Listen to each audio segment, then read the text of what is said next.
How to increase diversity at Google headquarters. In this presentation, we'll look at a brief history of Google. We'll identify the current and historical diversity levels within Google. Then we'll look at 3 cognitive lenses: sociology, geography, and psychology. We'll conclude by looking at some communication initiations, goals, and intended outcomes. Google was established in order to organize the world's information to make it accessible and useful to all users. Larry Page and Sergey Brin met at Stanford University in 1996. Google began as a research project these 2 students were working on that created the Backrub service. This service searched for relevant articles and websites based on incoming links. From this, the Google search engine was created. The Google name was registered in 1997, and the company was incorporated in 1998. Just like many other businesses in Silicon Valley, Google was a garage startup. It is now headquartered in Mountain View, California. The first Doodle was created in 1996 and are now seen several times during the week. Since then, Google has created a relaxed atmosphere where employees are encouraged to spend 20% of their time on personal interests, which supports the innovative company that Google is today. Over the years, Google has purchased and created several products. Some of the most commonly used are Google Images, Google Maps, Gmail, and YouTube. Google.org is a nonprofit organization. These charts here show the gender diversity within Google's workforce. The blue and red chart on the left shows gender diversity overall. As you can see, men make up a majority at 70%, while women make up only 30% of the employees at Google. The 3 smaller charts on the right show the different divisions within Google. We have the technology jobs, non-technology jobs, and leadership positions. Men make up the majority in each category. These charts show the ethnicity diversity within Google. The main chart on the left shows diversity overall. Whites come in first at 61%, while Asians come in second at 30%. As you can see, in all divisions, technology jobs, non-technology jobs, and leadership positions, the pattern continues. Whites make up the majority, with Asians coming in second.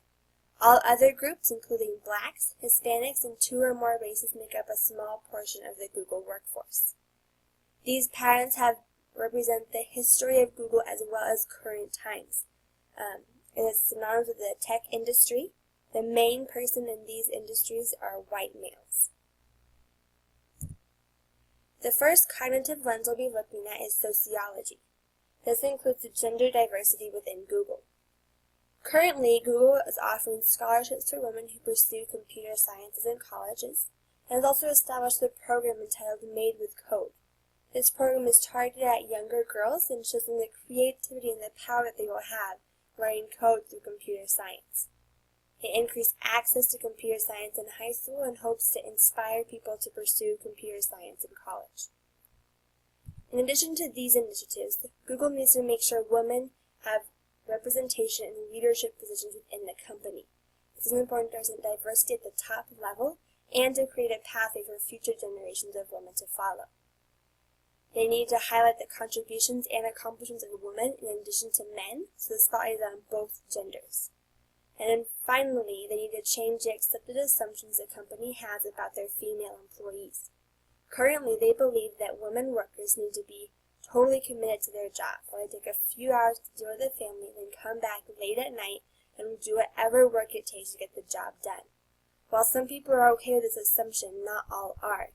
Google needs to expand their expectations in order to appeal to more people and increase their women population within the company. The second cognitive lens is geography. This includes the racial groups as well as the LGBT group: lesbians, gays, bisexuals, and transgenders. Currently, Google is offering internships and scholarships to various groups in order to encourage them to study computer science in college and give them a chance to use what they've learned in college in order to gain a job. They also have increased access to computer science learning both at high school levels and around the world in different countries.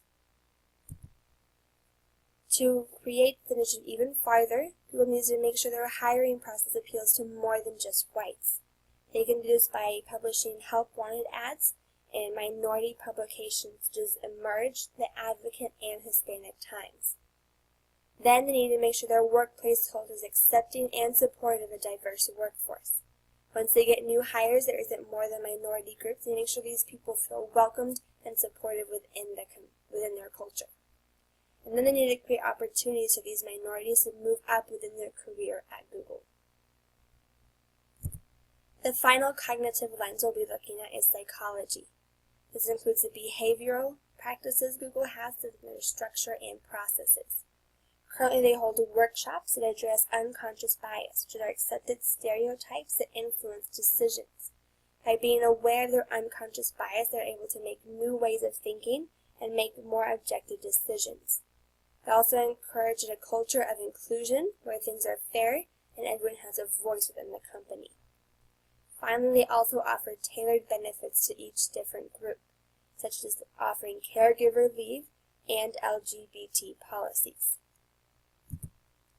Michael Thompson wrote an article for Forbes. He's also written for the New Yorker and the Atlantic. He currently focuses his writings on technology, video games, science, and culture. He wrote an article that addressed the corporate structure of Google, saying they need to alter their goal as the company in order to increase diversity. So they need to make sure that their processes encourage and support diversity. All their things rely on a mathematical equation. They lose their personality. They don't have that in their processes and structure. How are they going to offer that to people and incorporate a large group of different people within their company? Out of these three cognitive lenses, psychology is the most important. Without a base that supports psychology, that supports diversity, all other efforts will ultimately not succeed. You have to have the base foundation of your corporate structure and policies in place before you can make all these other efforts to attract a diverse group. Once you attract a diverse group of new employees, you need to make sure that diversity is promoted within the company at each level. You make sure that top leadership reflects diversity of the entire organization and of your consumer base. The goals of this diversity awareness is to increase interest in the technology industry among women and minorities, and then make sure these women and minorities are represented at the top level in leadership positions. Make sure they support and acknowledge efforts by both women and majority, as well as continue to spotlight men as well, to have all of them. Then make sure their culture and structure support all of these efforts. So intended outcomes. First, you have to be aware of this lack of diversity and feel the need for a more diverse workforce.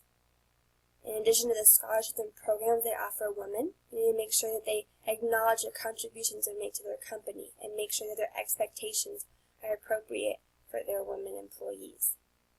In addition to internships and scholarships directed at minorities, you make sure their hiring process is diverse and there's opportunities within the company for minorities to excel and succeed. You can talk a lot about diversity, but without a corporate structure and a corporate mission that supports diversity, all other efforts are futile. So Google needs to personalize their structures and processes. They need to redefine their goal as a company and decrease unconscious bias. All of these things will lead to a more diverse company. And I'll end with the words of William Sloan Coffin Jr. Diversity may be the hardest thing for a society to live with, perhaps the most dangerous thing for a society to be without.